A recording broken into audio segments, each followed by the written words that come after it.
Yes so ma'am. आज तीसरा दिन है हमारा हमारा कार्यक्रम जो हमने शुरू किया है, गागर में सागर। तो उसका तीसरा दिन है और आज हम तीसरे प्रिंसिपल पे बात करेंगे, जो तीसरा सिद्धांत पत्री जी ने हमें 18 प्रिंसिपल्स में दिया है।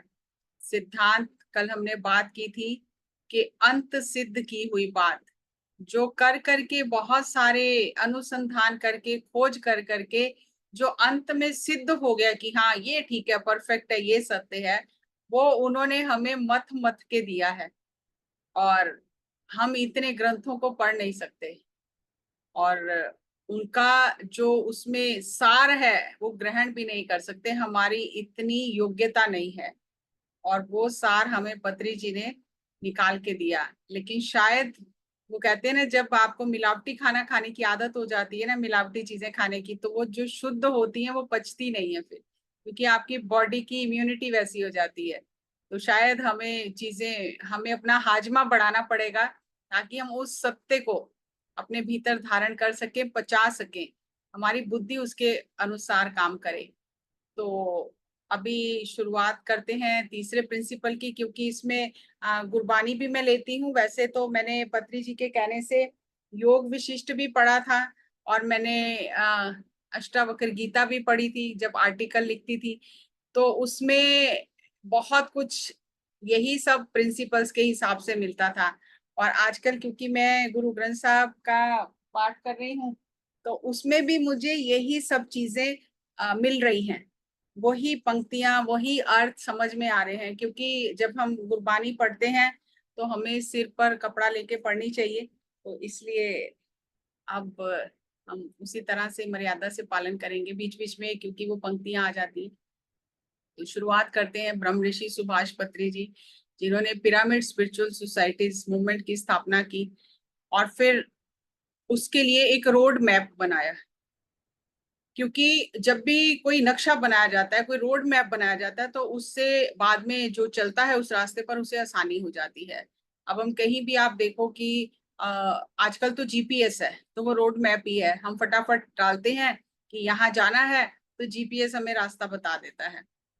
तो उसी तरह से ये रोड मैप पत्री सर ने हमें बना के दिया, और इसमें हमें 18 प्रिंसिपल दिए। पहला हम कर चुके हैं, आनापाना सती विधि से ध्यान करना और दूसरों को यही ध्यान विधि सिखाना, कुछ और नहीं सिखाना, कुछ और नहीं करना। सही आध्यात्मिक पुस्तकें पढ़ना और दूसरों को पढ़ने की प्रेरणा देना। अगर आप आनापाना सती हटा दो तो लाइन का मतलब ही बदल जाएगा। अगर आप सही हटा दो तो दूसरे वाले जो सिद्धांत है दूसरा, उसका भी अर्थ पूरी तरह बदल जाएगा, अर्थ का अनर्थ हो जाएगा। तो एक एक शब्द जो है वो बहुत गहरा है। तीसरा है ध्यान संबंधी अनुभवों का आदान प्रदान करना, जिसे हम सीधी भाषा में सज्जन सांगत्य कह सकते हैं।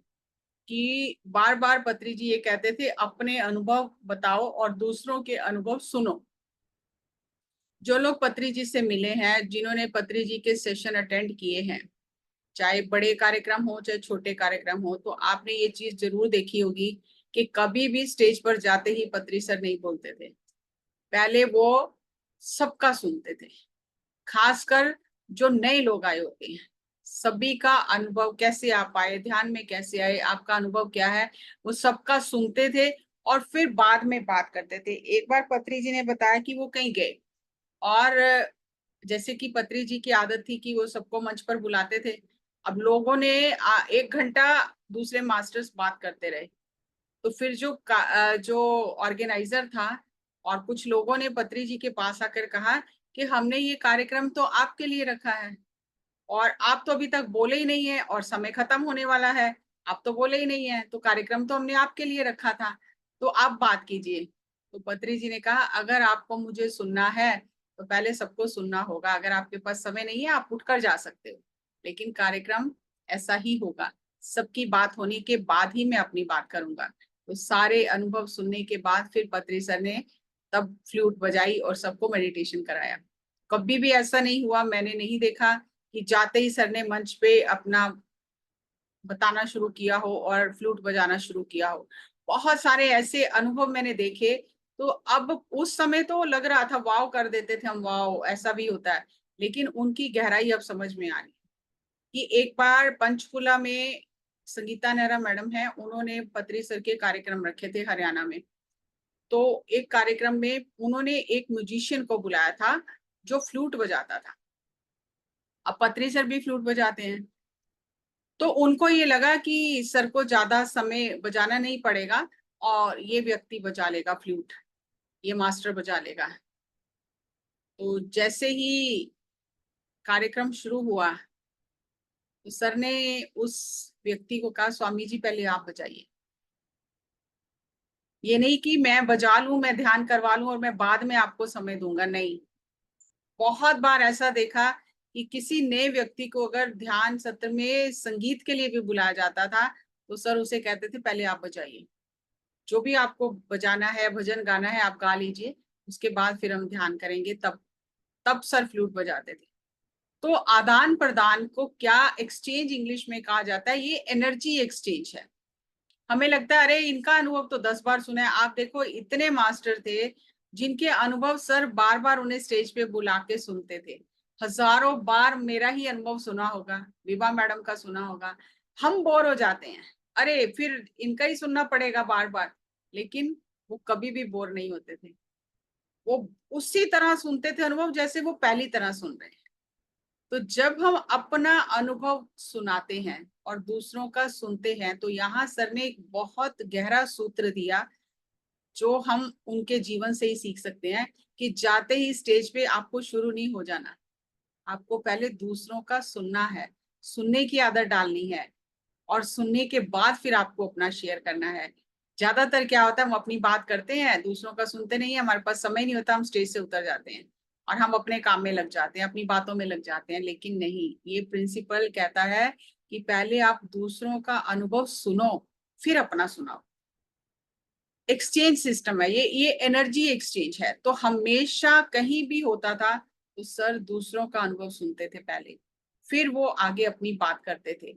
और यही बात सुनना इतना महत्वपूर्ण है कि जब आप किसी भी ग्रंथ को पढ़ोगे ना तो आपको पता चलेगा सुनने का क्या इंपॉर्टेंस है। और ये हमने पूरा एक टॉपिक योग परंपरा में लिया है, जहाँ पे ज्ञान योग का जो फर्स्ट पार्ट आता है वो श्रवण ही आता है, कि सुनना, फिर उसके बाद मनन करना, फिर निध्यासन उसका अभ्यास करना और फिर समाधि या आत्मबोध की अवस्था आती है। तो श्रवण जो है, हर ग्रंथ में श्रवण को बहुत ज्यादा इंपॉर्टेंस दिया गया है कि सुनना है आपको। लेकिन अगर आपको सुनना नहीं आता तो फिर आप कुछ पा नहीं सकते। अब ये सुनना एक बहुत गहरी कला है। हमें लगता है हम सुन तो रही हैं, अब जैसे मैं बोल रही हूँ आपको लग रहा है मैं तो सुन ही रही हूँ, नहीं, इसे ग्रंथों में आध्यात्मिक भाषा में सुनना नहीं कहा जाता। सुनना उसे कहा जाता है जब आपका मन कहीं और जा ही नहीं रहा है, आप उसका मूल्यांकन नहीं कर रहे हो, जज नहीं कर रहे हो, कह रहे ये बात तो ऐसे सही नहीं बताई है, इसके बाद मैं ये प्रश्न पूछूंगा, ये बात तो हमने कहीं सुनी नहीं है, या ये बात तो हमने बहुत बार सुनी है। जब आपके बैकग्राउंड में, माइंड में ये सब थॉट चल रहे हैं, आप अपने आप को सुन रहे हो, आप स्पीकर को नहीं सुन रहे हो। तो वो सुनना अध्यात्म में सुनना नहीं कहा गया है। वो तो कान खुले हैं, वो तो सुनते ही रहेंगे, लेकिन मन की ऊर्जा वहां पर हो, मन सुने। बार बार अध्यात्म में इस बात की पुष्टि की गई कि आपका मन सुने। अब मान लो आप कहीं खड़े हो और आप बड़ी चिंता में हो और कोई आपके सामने से निकल जाए, आपको पता भी नहीं चलता। कोई आपसे बात करे, घर में ही कई बार ऐसा होता है कि कोई घर में बैठ के हम बात कर रहे होते हैं और फिर हमें पता ही नहीं चलता इसने क्या बोला। तो जब हमसे पूछा जाता है ये बात ठीक है ना, तो हम कहते हैं अरे मेरा ध्यान कहीं और चला गया था, मैंने सुना नहीं। क्यों नहीं सुना? कान तो खुले ही है। मुंह बंद कर सकते हैं लेकिन कान तो बंद ही नहीं कर सकते, आंखें बंद कर सकते हैं, कान तो बंद ही नहीं होते। तो कान तो खुले ही रहते हैं 24 घंटे। फिर हमने क्यों नहीं सुना? क्योंकि सुनना है मन ने, मन की ऊर्जा ने सुनना है। जब मन की ऊर्जा इंद्रियों को मिलती है तब वो काम करती हैं। अपने आप में इंद्रियां बिल्कुल हैंडीकैप हैं, अपाहिज हैं, वो कुछ नहीं कर सकती हैं। मन की ऊर्जा का होना बहुत जरूरी है, इसलिए उस सुनने को सुनना कहा गया अध्यात्म में। सुनने से, दूसरे मास्टर्स के अनुभव सुनने से या संसारी लोगों की बातें सुनने से हमें बुद्धिमता मिलती है, ज्ञान मिलता है, क्या करना है क्या नहीं करना। यहाँ हम दोनों तरह के एक्सपीरियंस की बात करेंगे। अगर कोई बहुत ज्यादा ड्रिंक करता है और उसको हेल्थ इशू हो जाता है, उसकी लाइफ चली जाती है, तो उसकी स्टोरी सुन के हमें ये समझ में आता है कि ये नहीं करना है, ऐसा नहीं करना चाहिए, ऐसा करने से इतने शरीर को कष्ट होते हैं। और अगर कोई साधना कर करके किसी अवस्था को पा गया, उसका सुनने से हमें लगता है ऐसा करना चाहिए, ये सही रास्ता है। क्योंकि संसारिक कोई भी वस्तु साथ नहीं जाती है, ये अध्यात्म का रास्ता ही हमारे काम आता है।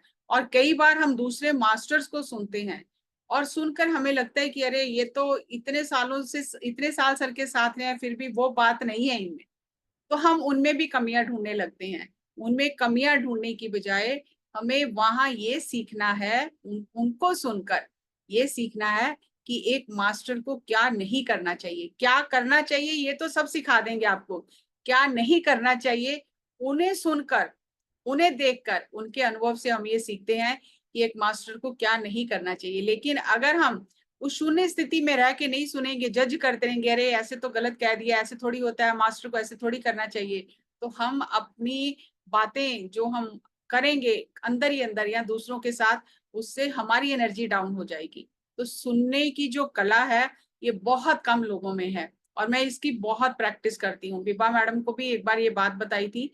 तो बहुत बार हम सुनते ही नहीं हैं, हम सिर्फ उस बात का जवाब देने के लिए सुनते हैं कि इनकी बात खत्म हो, इसके बाद मुझे क्या कहना है। तो हम सही मायने में सुनते ही नहीं है, हमारा मन यहाँ वहां भागता रहता है। जब हम एक्सपीरियंस शेयर करते हैं तो हमें बहुत क्लैरिटी मिलती है। आपको हो सकता है कोई एक्सपीरियंस हुआ हो लेकिन आपको क्लैरिटी नहीं मिली, और किसी दूसरे मास्टर ने वैसा ही मिलता जुलता एक्सपीरियंस शेयर किया, आपको बहुत क्लैरिटी मिल जाती है। फिर आपको समझ आती है अरे मुझे भी ऐसा हुआ था, मेरे साथ भी ऐसा हुआ था। तो दूसरों का अनुभव सुनने से हमें क्लैरिटी मिलती है और हमारी ईगो पर चेक होता है, हमारी ईगो कम होती है। ये बात मुझे पत्री सर के सानिध्य में समझ आई, क्योंकि हमने कहीं भी, आप किसी भी ऑर्गेनाइजेशन में जाओ, हमने यही सुना है कि जब आप अपना अनुभव बताते हो तो आपको अनुभव आने बंद हो जाते हैं, इसलिए अपना अनुभव किसी को नहीं बताना चाहिए। आपने भी शायद ऐसा ही सुना होगा सर के पास आने से पहले। लेकिन ये बात उल्टी है, जब आप दूसरों का अनुभव सुनते हो तो आपको पता चलता है अभी आप कुछ भी नहीं जानते, जो आप जानते हो वो बहुत कम है, जानने के लिए बहुत कुछ है। लेकिन ऐसा तभी पता चलेगा जब आप दूसरों को सुनोगे। मान लो कि अभी किसी ने अपना अनुभव बताया कि मैं तो शिवलोक में गया, वहां मैंने शिव जी पार्वती के दर्शन किए, उनके साथ बैठ के ध्यान किया। और तो अपने अगर वो अनुभव नहीं बताता है तो उसे लगता है मुझे तो बहुत बढ़िया अनुभव हुआ है, ऐसा अनुभव तो किसी को हुआ ही नहीं होगा। लेकिन जब वो दूसरों का सुनता है, दूसरा व्यक्ति ये बताता है कि मैं तो ब्रह्मलोक में चला गया था, या मैं तो कहीं और चला गया था और वहां मुझे मास्टर्स ने ये मैसेज दिए, या ऐसा मेरे साथ, मेरे ऊपर फूलों की बारिश की, और मुझे वहां पर उन्होंने सिंहासन दिया कि आप साधना कर करके आप इस जगह पर आ जाओगे। और जब आप उसका अनुभव सुनोगे तो आपको लगेगा मेरा तो अनुभव अभी बहुत आगे जाना है, अभी तो थोड़ा ही पता चला है। तो जब दूसरों का अनुभव सुनते हैं तो हमारा अहंकार कम होता है। हमने उल्टा सुना कि जब सुनाते हैं तो अहंकार, अनुभव नहीं होते, लेकिन नहीं, जब हम दूसरों का सुनते हैं, अपना सुनाते हैं, तो हमें क्लैरिटी मिलती है, हमारा अहंकार कम होता है कि बहुत लंबा रास्ता है, अभी बहुत दूर जाना है, मैं जो जानता हूँ बहुत कम है, जानने के लिए भी बहुत कुछ बाकी है। तो इसीलिए हमें शेयर करना चाहिए। अगर मान लो कि किसी को ग्रुप में वो सुन रहा है, बैठ के ध्यान कर रहा है, लेकिन उसे कोई भी अनुभव नहीं हुआ, और 10 लोगों के उसने अनुभव सुने, तो उसने उस अनुभव की ऊर्जा जो 10 लोगों ने सुनाई वो उसने भी ग्रहण की। अगर मान लो जैसे मैंने भी आपको बताया कि शिवलोक में कोई गया और उसने बताया, कोई ब्रह्मलोक में गया उसने बताया, तो जिसको नहीं दिखाई दे रहा उसके अपने आप मन में वो चित्र बनने लग जाते हैं कि वो ब्रह्मलोक में कैसा होगा, शिवलोक में कैसा होगा। तो वो एनर्जी एक्सचेंज हो गया। और जब हम एनर्जी एक्सचेंज करते हैं, अपने अनुभव को बताते हैं, हम बैलेंस हो जाते हैं। नहीं तो हम अपनी ही जगह पे फूले फूले घूमते रहेंगे कि मुझे तो बहुत अनुभव हुए, मेरे तो इतनी एनर्जी मिली। तो इसीलिए सर ने ये सिद्धांत दिया कि अपना अनुभव दूसरों को बताओ, सुनाओ, और दूसरों के अनुभव सुनो। और एक बार मैंने पत्री जी से ये बात की कि सर आप सही कहते हो कि हमें दूसरों का भी सुनना चाहिए, और जहां हम दूसरों को सुनाते हैं तो हमें दूसरों का भी कुछ सुनना चाहिए। तो सर ने कहा जस्सी मैडम अपने शब्दों को ठीक करो। तो मुझे लगा मैंने तो ठीक ही बोला है। तो सर ने मुझे कहा जस्सी मैडम कुछ नहीं सुनना चाहिए, हमें जितना बोलना है उससे डबल सुनना है, क्योंकि मुंह एक है कान दो हैं। तो ये हमें ये संदेश देते हैं कि आपने जितना बोला है उससे डबल सुनना है, तब आपका एनर्जी बैलेंस होगा। तो हम खुद समझ सकते हैं कि हमारा एनर्जी बैलेंस हो रहा है कि नहीं हो रहा, हम इस प्रिंसिपल को कितना फॉलो कर रहे हैं, या सिर्फ हम सुनाकर ही जा रहे हैं। Quality and quantity of thoughts changes, ये भी मैंने सर से जाना। एक बार सर ने किसी मास्टर के साथ बात की थी और 4 प्रिंसिपल सर ने खोल खोल के ऐसे ही बताए थे। तब वहां से मुझे आइडिया आया कि अरे इसमें तो इतनी गहराई है, हम तो सिर्फ एक लाइन की तरह पढ़ लेते हैं। तो क्वालिटी और क्वांटिटी थॉट्स की चेंज हो जाती है। अब आप जब दूसरों का अनुभव सुनते हो और वो कहता है कि पहले मेरे अंदर बहुत नकारात्मक विचार थे, जब से मैंने ध्यान किया मेरे विचार बदल गए और अब मेरे अच्छे अच्छे विचार आते हैं, मेरा सेवा करने का मन करता है, अब मेरा देने का मन करता है। तो आपके भी विचार बदल जाएंगे उसके विचार सुनने से।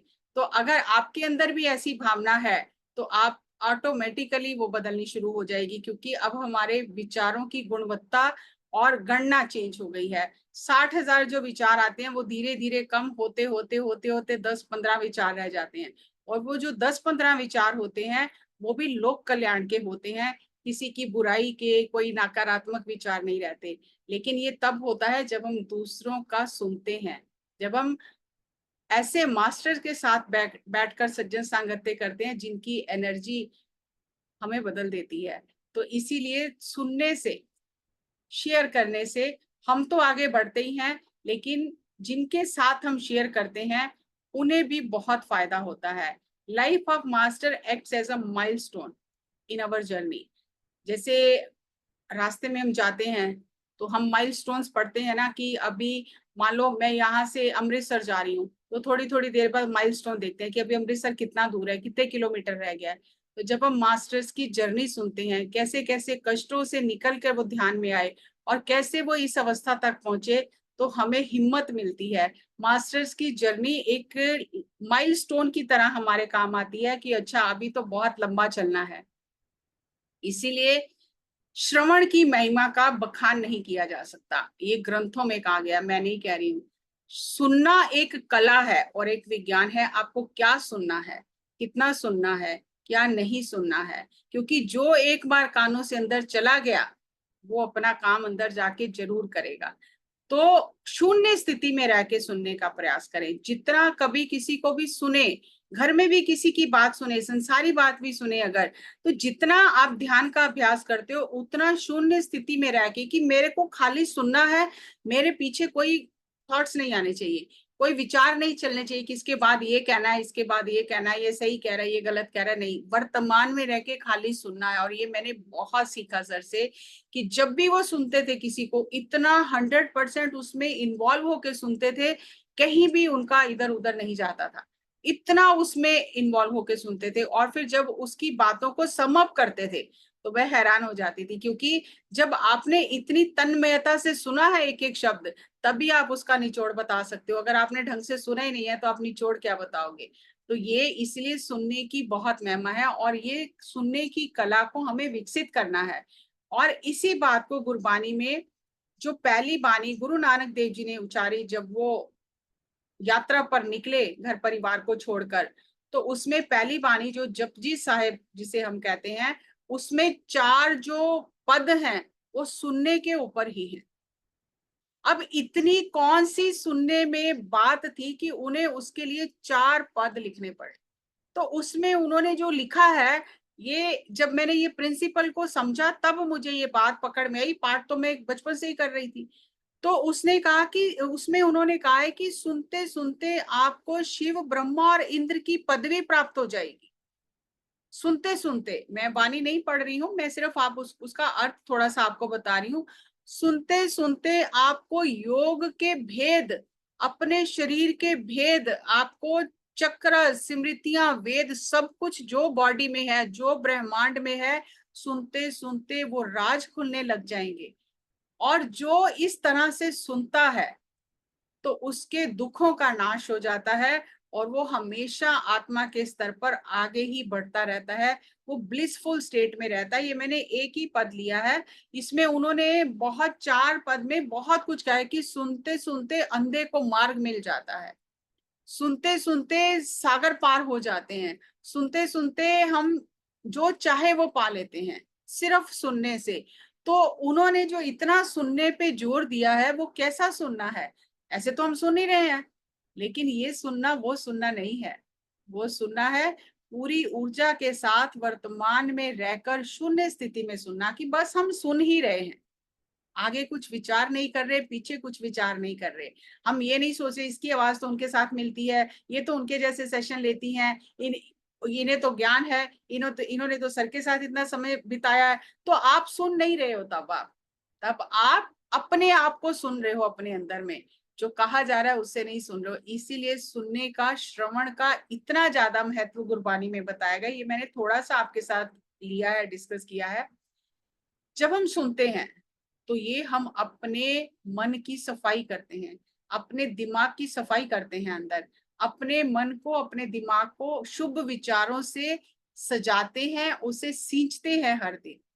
ये 1-2 दिन सुना और फिर छोड़ दिया नहीं, हर दिन सुनने से वो, उन्हें हम खाद पानी देते हैं, उन विचारों को, शुभ विचारों को सींचते हैं। एक बहुत प्यारी कथा है यहाँ पर, जिससे मुझे श्रवण की और महिमा ज्यादा समझ में आई। एक बहुत बड़े पीर हुए हैं गुरु गोविंद सिंह जी के टाइम पे, जिनका बहुत नाम है पीर बुद्धू शाह, जिन्होंने अपना परिवार भी न्यौछावर कर दिया था गुरु जी के ऊपर। युद्ध में उन्होंने, उनके चारों पुत्र उनके भी शहीद हो गए थे, और वो बहुत प्रेम था उन्हें गुरु जी से। तो मतलब गुरु गोविंद सिंह जी उन्हें अपना मित्र मानते, और उम्र में बहुत फर्क था। गुरु गोविंद सिंह जी की उम्र जवानी की थी और पीर बुद्धू शाह बुजुर्गी की उम्र थी उनकी, लेकिन मित्रता उम्र नहीं देखती है। गुरु के साथ मित्रता जो होती है, वहां सब कुछ न्यौछावर ही कर दिया जाता है, कुछ बचाया नहीं जाता, कोई हिसाब किताब नहीं रखा जाता है। तो एक बार पीर बुद्धू शाह जब गुरु जी से मिलने जाते थे, तो एक बार जब गए तो उन्होंने कहा कि गुरु जी, मैं नमाज भी पढ़ता हूँ, कुरान भी पढ़ता हूँ, जाप भी करता हूँ, सब कुछ करता हूँ, लेकिन जो शांति, जो आनंद, जो स्थिति आप बताते हो, जो ये सिख बताते हैं, वो नहीं मिल रही है, वो नहीं अभी तक बनी है। वो स्थिति कैसे मिलेगी? वो स्थिति मैं कैसे पा सकता हूँ जो हमेशा आनंद में रहे? वो स्थिति मुझे पानी है, उसके लिए मैं क्या करूं? तो गुरुजी ने उनसे पूछा कि आप जाप करते हो अपना, सुबह जो भी आप अपना नियम करते हो? कह रहे हाँ करता हूँ। नमाज भी पढ़ते हो? उन्होंने कहा हाँ पढ़ता हूँ। आपके जो इतने चेले हैं, क्योंकि उनके बहुत मुरीद थे, जो उनके पास रहते थे, उन्हें वो सिखाते थे, शिक्षा देते थे। कह रहे आप मुरीदों को शिक्षा भी देते हो? कह रहे हाँ देते हैं। गुरुजी ने कहा आज से सब बंद कर दो। वो बड़े हैरान हुए कि एक तरफ तो आप कहते हो सबको सिखाओ बताओ, और आज आप कह रहे हो सब कुछ बंद कर दो। उन्होंने कहा हाँ, क्योंकि आज ये आपको सीखना जरूरी है। आदत पड़ गई है दूसरों को सुनाने की, तो सुनने की आदत डालो। अगर आपको वो शांति, वो आनंद, वो ब्लिस चाहिए, तो आपको अब दूसरों को सुनना है। खुद सुनाना बंद करो, दूसरों को सीखो, दूसरों से बहुत सिखा लिया अब आपने, अब दूसरों से सीखो। तो ये सुनने का महत्व है, कि उन्होंने बताया कि जो सुनाता है उसे अहंकार हो जाता है कि मुझे कितना ज्ञान है, लेकिन जो सुनता है उसे कभी भी अहंकार नहीं होता। सुनाने वाले को अहंकार हो जाता है। इसीलिए गुरबानी में सुनाने वाले से सुनने वाले की पदवी को, अवस्था को ज्यादा ऊपर बताया गया है, कि जो सुनता है वो सुनाने वाले से ऊपर है। हम उल्टा सोचते हैं। तो उस दिन गुरु गोविंद सिंह जी ने उन्हें ये सबक बताया कि सुनाना बंद करो, अब सुनना शुरू करो। बहुत सुना लिया, अब दूसरों का सुनना शुरू करो। और सुनते सुनते आपको सब अंदर से राज खुलने लग जाएंगे, और जिस अवस्था को आप पाना चाहते हो, सुनते सुनते आप उस अवस्था को पालोगे। तो है बहुत कमाल की बात, कि एक तरफ तो कहा जाता है सिखाओ, दूसरों को बताओ, और एक समय ऐसा आता है जब हमें सुनना चाहिए। तो पत्री जी ने तो हमें बैलेंस करने के लिए दोनों साथ ही जोड़ दिए, कि सुनो दूसरों का और अपना सुनाओ। लेकिन अगर हम एक ही काम कर रहे हैं, तो फिर हम इम्बैलेंस हो रहे हैं, हमें सोचना पड़ेगा। और इसी बात को गुरबानी में और खोल कर बताया है कि ये जो कानों को उपदेश दिया है गुरु अमरदास जी ने, जो तीसरे गुरु थे, कि तुम्हें तो सत्य सुनने के लिए भेजा गया है धरती पर, इस शरीर के साथ तुम्हें सत्य सुनने के लिए लगाया गया है। तो तुम सत्य सुनोगे तो तुम्हारा मन और तन प्रफुल्लित हो जाएगा और तुम्हारी रसना में, तुम्हारी जीवा में रस भर जाएगा। लेकिन भरेगा कैसे? सुनने से। जब तुम गुरु की वाणी सुनोगे, अच्छी बातें सुनोगे, तब ऐसा होगा। लेकिन अगर हम गलत बातें सुनते रहेंगे तो हमारा कानों के माध्यम से जो अंदर ऊर्जा जा रही है वो हमारे शरीर को खराब करेगी। इसीलिए कानों को भी ये शिक्षा दी गई है कि क्या सुनना है, सत्य सुनना है। और पत्री सर तो कहते थे कि अगर आपके आसपास कोई नहीं है तो कान खुले हैं तो आप संगीत सुनिए। संगीत आपकी ऊर्जा को बढ़ा देता है। आपको किसी की कंपनी की भी जरूरत नहीं है, आप खुद संगीत लगा के सुनिए। और कानों में कुछ ना कुछ जाते ही रहना चाहिए। अच्छी एनर्जी कानों के माध्यम से अंदर जाती ही रहनी चाहिए, क्योंकि कान तो हमेशा खुले ही हैं। इसलिए परमात्मा ने उनके ढक्कन ही नहीं लगाए, उन्हें खुला ही रखा है कि कुछ ना कुछ अच्छा हम सुनते ही रहें। तो ये कानों का इतना ज्यादा महत्व है। और जब हम ध्यान करते हैं, पुस्तकें पढ़ते हैं, तो हमें ऊर्जा मिलती है। अब आप देख रहे हो जैसे ये सूरजमुखी का फूल है, तो ये जैसे जैसे सूर्य की घूमता है तो ये सूर्यमुखी का फूल उधर घूमता है, ये सूर्य से ऊर्जा लेता है। लेकिन जब सूर्य नहीं होता, बरसात के दिन होते हैं, जब सूर्य बादलों में छुप जाता है, तब ये किससे ऊर्जा लेता है?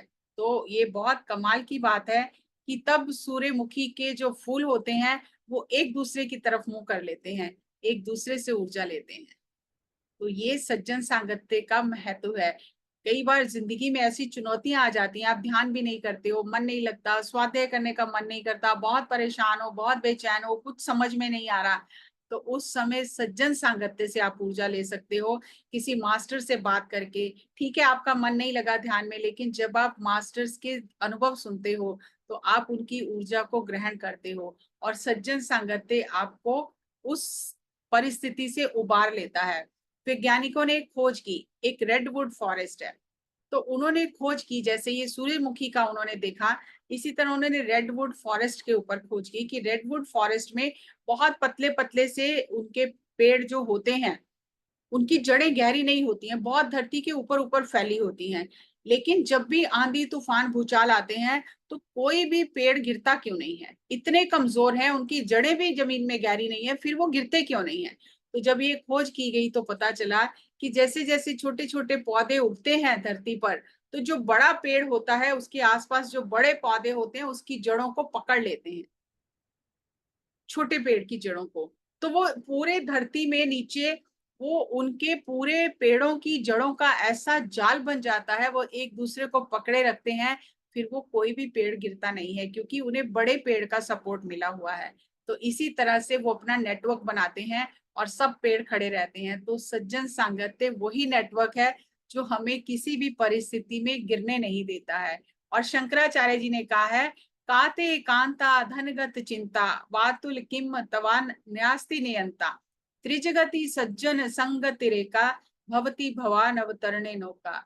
कि ये पत्री जी कहते थे, मुझे ये श्लोक पूरे भज गोविंद में बहुत पसंद है कि तीनों लोकों में सज्जन सांगत्य ही भव सागर से पार होने की नौका है। कल हमने जाना कि 34% इंपॉर्टेंस दिया गया सज्जन सांगत्य को। तो तीनों लोकों में सज्जन संगत ही भवसागर से पार होने की नौका है। और इसका बार बार गुरबानी में भी बहुत जिक्र आया है कि सज्जन सांगत्य अगर आप करते हो तो संतों की संगत में आपके बुरे कर्म नष्ट हो जाते हैं, आपका मन अपने आप ही शुद्ध होने लग जाता है और शुभ विचारों के अंकुर आपके अंदर से फूटने लग जाते हैं। और क्या करता है ये सज्जन सांगत्य? 4 S बताए गए हैं, बताए गए हैं, समीप। जब आप ऐसे सज्जनों के समीप रहते हो तो वो जो सत्य है, वो सत्य कॉन्टेजियस है। जैसे कहते हैं ना कि इन्फेक्शन हो जाता है किसी को साथ में रहने से, किसी चीज से इन्फेक्शन हो जाता है, तो सत्य जो है वो भी कॉन्टेजियस है। कि जब आप ऐसे लोगों की संगत में रहते हो जो सत्य की बात करते हैं, सत्य बोलते हैं, उसी के बारे में ही बातें करते रहते हैं, तो धीरे धीरे वो आपको भी पकड़ लेती है वाइब्रेशन, आप भी उसी में बह जाते हो स्वरूप, फिर आप उनके जैसे ही बन जाते हो। उनकी संगत करते करते उनका ऊर्जा का आपके ऊपर इतना असर होता है, वो ऊर्जा आपके भीतर बहने लगती है, तो स्वरूप आप उनके जैसे बन जाते हो। सायुज्य, आप उनसे बिल्कुल एक हो जाते हो। इंडिविजुअल सोल जो आपकी है वो उसे सुप्रीम सोल से मिलवा देते हैं, क्योंकि वो खुद सुप्रीम सोल से मिले हुए होते हैं। तो ऐसे सज्जन आपको इंडिविजुअल सोल को सुप्रीम सोल से मिलवा देते हैं। और फिर सबसे जो अद्भुत बात ये होती है, सालोक, फिर वो आपको उसी लोक में ले जाते हैं जिस लोक के वो खुद वासी है। तो ये सज्जन सांगत्य का इंपॉर्टेंस है कि ऐसे सज्जन जनों की संगत करते करते, उनके समीप रहते रहते आप उनका रूप हो जाते हो और उनसे एक हो जाते हो, अपने ब्रह्म स्वरूप को पहचान लेते हो, और फिर वो उसी लोक में आपको पहुंचा देते हैं जहां से आपकी आत्मा आई है।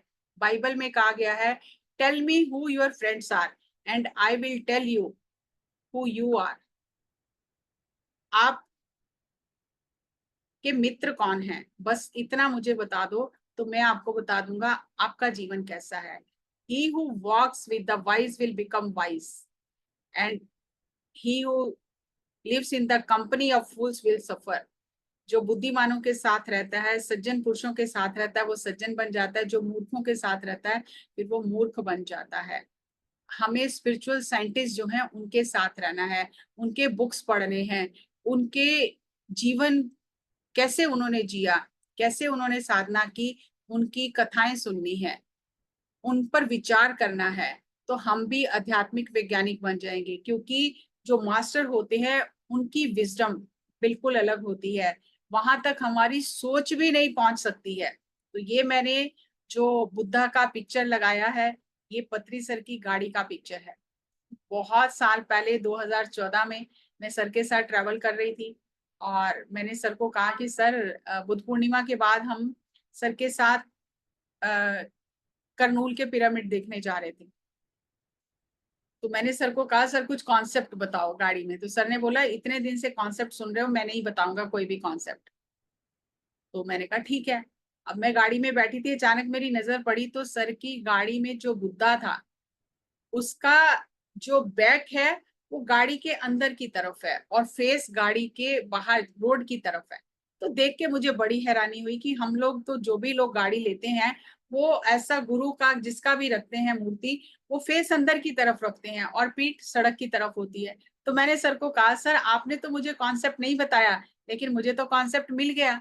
तो सर ने कहा, क्या कॉन्सेप्ट मिला है? मैंने कहा, सर आपकी गाड़ी में बुद्धा आपने ऐसे रखा है, लेकिन लोग तो ऐसे नहीं रखते हैं। तो सर ने कहा, जैसी मैडम, मुझे रास्ता नहीं मालूम है, मैं नहीं जानता हूँ रास्ता, उसे रास्ता मालूम है, तो वो रास्ता देख के बताएगा और मैं उसके पीछे पीछे चलूंगा। मुझे क्या मालूम है रास्ता, रास्ता तो उसको मालूम है ना, वो रास्ता देख के मुझे बताएगा, मैं पीछे पीछे चलूंगा। तो ये जब मैंने देखा, तो मैडम की गाड़ी में भी ऐसे ही लगा हुआ था बुद्धा। तो दोनों गाड़ियों में देखा मैंने दोनों गाड़ियों के अंदर की बाहर की पिक्चर ली, और मैंने ये तब से बहुत जगह ये शेयर किया। तो जहां जो मास्टर की विजडम है, वहां तक तो हमारी सोच ही नहीं है।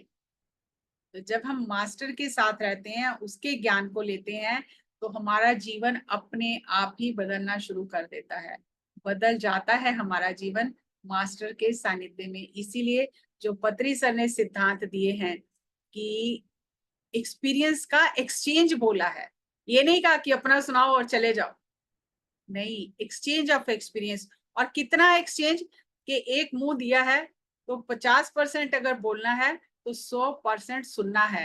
तो मैं इस चीज की प्रैक्टिस बहुत करने की कोशिश करती हूँ कि मैं सुनाती हूँ तो मैं दूसरों का भी ज्यादा सुनूं, तो क्योंकि एनर्जी मेरा भी बैलेंस रहे। इसीलिए मैं आप सबको कहती रहती हूँ कि अपना एक्सपीरियंस शेयर करो, अपना एक्सपीरियंस शेयर करो, ताकि मैं भी बैलेंस रहूं। सो बहुत बहुत सबका धन्यवाद। इतना कुछ है तो मुझे सब कुछ छोटा कर करके उसको समरी में लाना पड़ता है। अगर मुझे कहा जाए ना, तो मैं एक एक प्रिंसिपल पे बहुत दिन बात कर सकती हूँ, लेकिन उसे समराइज करना पड़ता है कि नहीं, ठीक है, आपको नए नए विचार दिए हैं, अब आप इसके बारे में और सोचिए और गहरे जाइए, जितना गहरे जाओगे उतने हीरे मोती आपके हाथ लगेंगे। सो बहुत बहुत आपका धन्यवाद मुझे समय देने के लिए, सुनने के लिए और मेरी एनर्जी शेयर करने के लिए, ताकि मैं भी अपना एनर्जी एक स्टेज करके बैलेंस हो सकूं। Thank you, thank you, thank you.